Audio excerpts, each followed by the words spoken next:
नमस्कार, national gold टेलिभिजनको समाचार बुलेटिन न्यूज अफ द डेमा स्वागत छ। म सरला अधिकारी। न्यूज अफ द डे सुरु गरौं दिनभरका खबरहरूबाट। प्रतिनिधि सभाका सभामुख देवराज घिमिरेले संसदीय समितिहरू क्यालेन्डर अनुसार सञ्चालन गर्ने प्रयास भए पनि सफल नभएको बताउनु भएको छ। आइतबार संसदीय समितिका सभापतिहरूसँगको छलफलपछि सञ्चारकर्मीसँग कुरा गर्दै उहाँले यस्तो बताउनु भएको हो। उहाँले संसदीय समिति क्यालेन्डर बनाएर सञ्चालन गर्ने प्रयास भए पनि व्यवहारिक हुन नसकेको बताउनुभयो।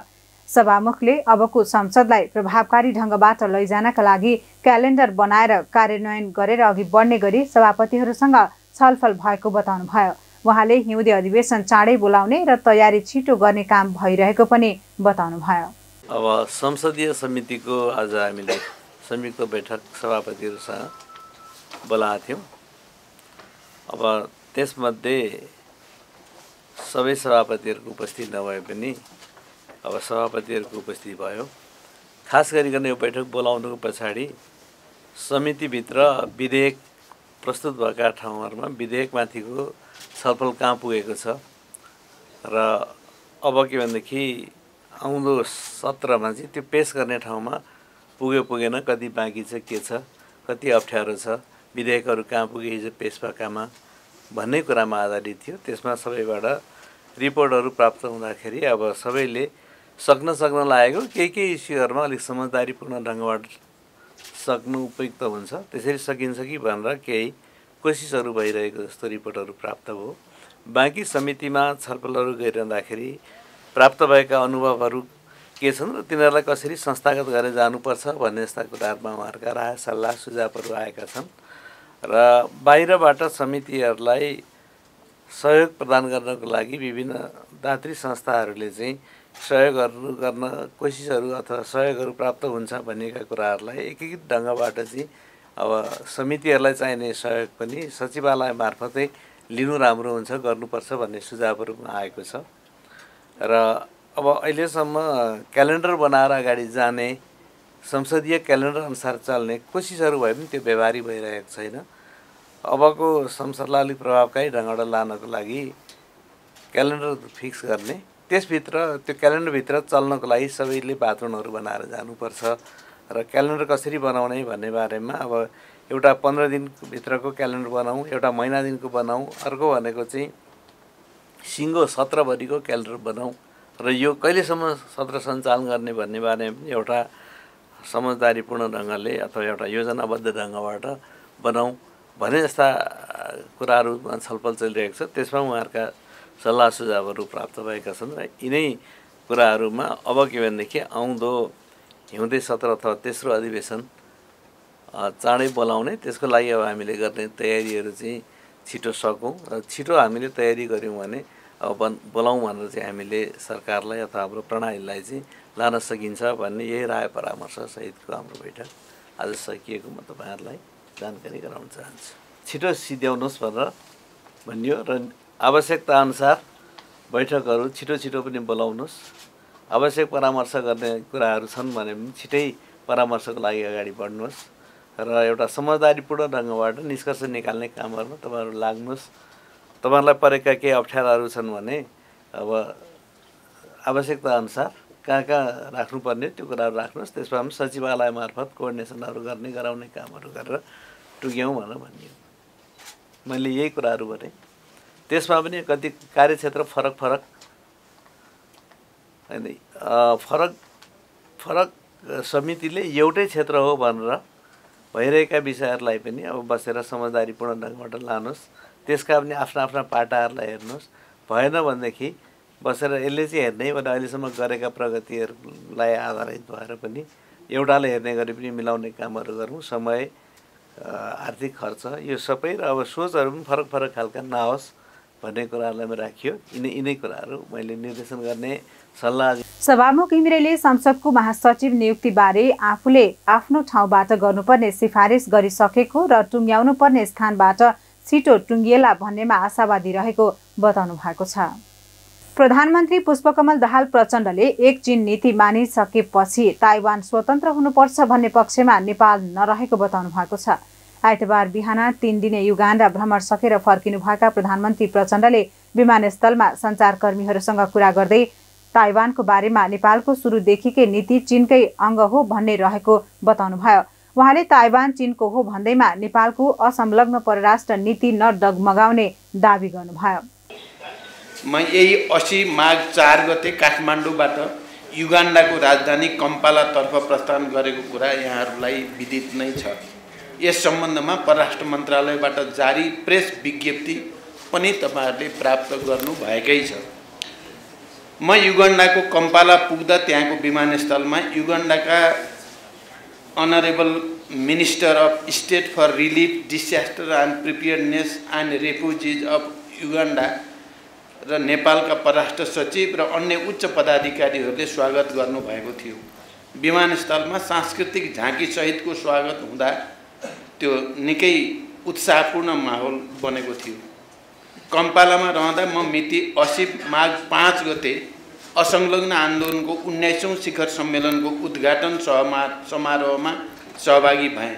उद्घाटन समारोहमा आन्दोलनका निवर्तमान अध्यक्ष अजरबैजान आयोजक राष्ट्रका राष्ट्रपति एवं नवनिर्वाचित अध्यक्ष साथै संयुक्त राष्ट्रसङ्घको महासभाका अध्यक्षले सम्बोधन गर्नुभएको थियो। शिखर सम्मेलनलाई नेपाली प्रतिनिधिमण्डलको नेता तथा नेपालको प्रधानमन्त्रीका हैसियतले मैले सम्बोधन गरेको थिएँ र मेरो सम्बोधनको पूर्ण पाठ यहाँहरूले परराष्ट्र मन्त्रालयको वेबसाइट र इमेलबाट प्राप्त गरिसक्नु भएकै छ। यस शिखर सम्मेलनको उच्चस्तरीय संवादको विषय डिपनिङ कोअपरेसन फर सियर्ड ग्लोबल एफिलियन्स राखिएको थियो। यहाँहरूलाई थाहा नै छ, सन् 1955 मा इन्डोनेसियाको बागडुङमा सम्पन्न एसिया अफ्रिका सम्मेलनबाट पारित 10 सिद्धान्तहरू नै असंलग्न आन्दोलनको सैद्धान्तिक र दार्शनिक आधारशिला हुन्। नेपाल असंलग्न आन्दोलनको संस्थापक राष्ट्रमध्येको एक हो। हामी सन् 1955 मा बागडुङ सम्मेलनमा सहभागी राष्ट्रमध्येकै हौँ। स्थापना कालदेखि नै असंलग्न आन्दोलनका सबै शिखर सम्मेलनमा नेपालले उच्चतम तहमा प्रतिनिधित्व गरी आफ्नो स्वतन्त्र दृष्टिकोण प्रस्तुत गर्दै आएको छ। असंलग्नता र यसका सिद्धान्तहरू नेपालको परराष्ट्र नीतिका आधारभूत मान्यताका रूपमा रहिआएका छन्। यसैका आधारमा अन्तर्राष्ट्रिय रूपमा जटिल परिस्थितिहरूका बावजुद हामीले सबै अवस्थामा मौलिक दृष्टिकोणका साथ स्वतन्त्र परराष्ट्र नीति अवलम्बन गरिआएका छौँ। मेरो सम्बोधनमा करिब 7 दशक अगाडि दुई महाशक्ति बीचको असहज शीतयुद्धको परिस्थितिमा एसिया र अफ्रिका महादेशका नेताहरूले अन्तर्राष्ट्रिय सम्बन्ध सञ्चालनका आधारभूत मूल्यहरू बागडुङ सम्मेलन मार्फत प्रतिपादन गरेको स्मरण गर्दै यो असंलग्न आन्दोलनले कैयौं मुलुकहरूको राजनीतिक स्वतन्त्रताको अभिवृद्धि, औपनिवेशिकताको अन्त्य र सार्वभौम सत्ताको संरक्षण गर्न महत्त्वपूर्ण भूमिका निर्वाह गरेको कुरालाई जोड दिइयो। त्यसैगरी असंलग्न आन्दोलनमा आपसी सहयोगलाई प्रगाढ बनाउने थलो हो। यसबाट आपसी सहयोग तथा समझदारी अभिवृद्धि गरी विश्वव्यापी समृद्धि हासिल गर्ने प्रयास गर्नुमा पनि हामीले विशेष जोड दियौँ। नेपालको सार्वभौम समानता, आपसी सद्भाव, आपसी लाभ र द्वन्द्वको शान्तिपूर्ण समाधानको आधारभूत सन्तुलित र स्वतन्त्र परराष्ट्र नीति अवलम्बन गर्दछ। असंलग्न आन्दोलनका सिद्धान्तहरू र यसका मूल्य तथा मान्यता हाम्रो लागि महत्त्वपूर्ण हुनका साथै परराष्ट्र नीतिको एक आधारभूत सिद्धान्त रहेको उल्लेख गर्दै यसको परिपालनले शान्ति, मेलमिलाप र समृद्ध विश्व प्राप्त गर्न मार्गनिर्देशन गरिरहेको कुरा पनि स्पष्ट पारियो। यस आन्दोलनले हामीहरू बीच आपसी सद्भाव, सहयोग र सहकार्य अभिवृद्धि गर्नका लागि अन्तर्राष्ट्रिय स्तरमा मान तथा प्रतिष्ठा बढाउन योगदान गरिरहेको पनि हामीले जनायौँ। कोभिड महामारी पश्चात आर्थिक पुनरुत्थानले यथोचित गति लिन सकेको छैन। सन् 2019 मा बाकुमा भएको 18औं सम्मेलन यता कोभिड-19 को कारण विश्वले मृत्यु, अभाव तथा वञ्चितीकरण, विस्थापन लगायतका चुनौतीहरूको सामना गर्नु परेको तथा हाल बढिरहेको भूराजनैतिक ध्रुवीकरण तथा लडाईँ र जलवायु परिवर्तनको कारण साना तथा विकासशील राष्ट्रहरू थप मारमा परिरहेको विषयमा पनि हामीले चिन्ता व्यक्त गर्यौं। हाम्रो सम्मानित र मर्यादित जीवनका लागि आवश्यक दिगो विकासका लक्ष्यहरूको प्राप्ति असम्भव प्राय देखिएको छ। नेपाल आफै अति कम विकसित मुलुकबाट स्तरोन्नति हुने क्रममा रहे पनि विभिन्न बहुआयामिक चुनौतीहरूको भुमरीमा पनि हामी परिरहेकै छौँ। अति कम विकसित देशहरूलाई विकास साझेदारहरूको बलियो साथ र सहयोगको आवश्यकता रहेको परिप्रेक्ष्यमा असंलग्न आन्दोलनले दिगो विकासका लक्ष्यहरू 2030 पेरिस सम्झौता र अन्य अन्तर्राष्ट्रिय सहमति भएका विकासका लक्ष्यहरू समयमै हासिल गरी विश्वका विकासोन्मुख मुलुकहरूको आर्थिक विकास र समृद्धि प्राप्त गर्नका लागि जोड दिनुपर्छ भन्ने विषयमा विशेष जोड दिएर उठाइयो। त्यसैगरी विश्व आर्थिक तथा वित्तीय संरचनालाई विकासोन्मुख देशहरूको आर्थिक उन्नतिका लागि आवश्यक आर्थिक स्रोत सुनिश्चितता हुने गरी सुधार गरिनुपर्ने तथा संयुक्त राष्ट्रसङ्घ लगायत अन्तर्राष्ट्रिय व्यापार संरचना पनि विकासोन्मुख देशहरूको हित अनुकूल हुने गरी सुधार गर्न असंलग्न आन्दोलनले नेतृत्वदायी भूमिका निर्वाह गर्नुपर्ने कुरामा पनि हामीले आफ्नो सम्बोधनमा जोड दियौँ। विकसित मुलुकहरूले विकासोन्मुख राष्ट्रहरूलाई प्रदान गर्ने वित्तीय प्रतिबद्धता पूरा गर्नै पर्दछ। अन्तर्राष्ट्रिय व्यापारमा सबैको पहुँच र सहभागिता सुनिश्चित गरी यसको फाइदा कम विकसित देशहरूले समेत महसुस गर्न पाउनु पर्दछ। यसर्थ संयुक्त राष्ट्रसङ्घ पछिको सबभन्दा ठुलो प्रतिनिधिमूलक संस्थाका रूपमा असंलग्न आन्दोलनले स्थायित्व र समृद्धिका लागि न्यायपूर्ण भूमिका निर्वाह गर्न अहम भूमिका निर्वाह गर्नुपर्ने कुरामा पनि हामीले विशेष जोड दियौँ। यस आन्दोलनको सफलताका लागि आपसी सहकार्य र सहयोगको विकल्प छैन। समृद्धि केही मुलुक तथा वर्गको मात्रै विशेष अधिकार तथा सुविधाको विषय हुन सक्दैन। प्रत्येक व्यक्ति तथा राष्ट्रले समान रूपमा समृद्धि हासिल गर्नका लागि हामी अग्रसर हुनै पर्दछ भन्ने कुरालाई पनि हामीले सम्बोधनमा निकै जोड दिएर उठायौँ। प्रधानमन्त्री प्रचण्डले ताइवान चीनबाट अलग हुनुपर्छ भन्ने नेपालको नीति नरहेको स्पष्ट पार्नु भएको छ। राष्ट्रिय महिला आयोगले विद्यालय तहको शैक्षिक पाठ्यक्रमलाई लैङ्गिक मैत्री बनाउन सरकारलाई सुझाव दिएको छ। आयोगकी अध्यक्ष कमला पराजुलीले मुलुकमा विद्यमान हिंसा, विभेद र असमानता लगायतका विकृतिहरूको अन्त्यका लागि पनि विद्यालय तहको पाठ्यक्रम लैङ्गिक मैत्री हुनुपर्ने आवश्यकता ल्याउनुभयो। आइतबार संघीय संसद प्रतिनिधि सभा अन्तर्गतको शिक्षा, स्वास्थ्य तथा सूचना प्रविधि समितिको बैठकमा बोल्दै उहाँले विद्यालय तहको पाठ्यक्रममा यौन प्रजनन, स्वास्थ्य र लैङ्गिकताका विषयहरूलाई अनिवार्य विषयका रूपमा राख्न पनि सरकारको ध्यानाकर्षण गराउनुभयो। विद्यालय तहका शैक्षिक पाठ्यक्रमलाई लैङ्गिक मैत्री बनाउनुपर्छ। पाठ्यक्रमकै विषयमा जाँदाखेरि र विद्यालय तहका शैक्षिक पाठ्यक्रमहरूमा यौन प्रजनन, स्वास्थ्य र लैङ्गिकताका विषयहरू चाहिँ अनिवार्य रूपमा नै समावेश हुनुपर्ने हुन्छ। अहिले जे जति समस्याहरू बढिरहेको छ यो चाहिँ एकदमै तलैबाट हामीले कमसेकम 2 कक्षा 3 कक्षाबाट नै क्रमशः यी कुराहरू बुझाउँदै जाने हो भने अहिले विद्यार्थीहरूमा हुने एउटा भावनात्मक परिवर्तन, प्रविधिमा पहुँच, यी सम्पूर्ण कुराहरूमा चाहिँ उनीहरूमा चाहिँ नलेज पनि हुँदै जान्छ। उनीहरूले यी कुराहरू बुझ्दै जान्छन्।